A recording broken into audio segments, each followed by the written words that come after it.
ഈ ചില്ലിക്കൂട്ടിൽ കടികൾ എപ്പോഴും നിറഞ്ഞിരിക്കും. ഉച്ചയ്ക്ക് 2 മണി മുതൽ പ്രവർത്തിച്ചുകൊണ്ടിരിക്കുന്ന ഒരു ചായപ്പൊടിയാണ്. ഇവിടുത്തെ ചായ പൊള്ളിയാണ്. പൊള്ളി എന്ന് പറഞ്ഞാൽ അടിപൊളി സമാവർ ചായ.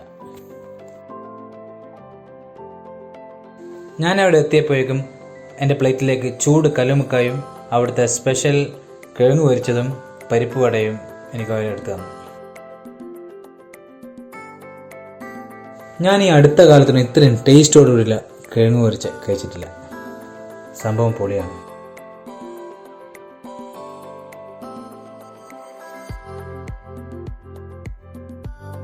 അതിൻ്റെ കൂടെ നല്ല ക്രിസ്പി ആയിട്ടുള്ള നല്ല ചൂട് കോഴിക്കാലും കൂടി കഴിച്ചു.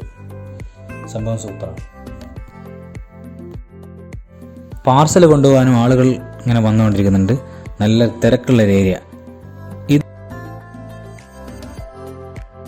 ചടയൻസ് എന്ന ഹോട്ടൽ വരുന്നത് പള്ളൂർ ഹൈസ്കൂളിന് തൊട്ടടുത്തായിട്ടാണ്.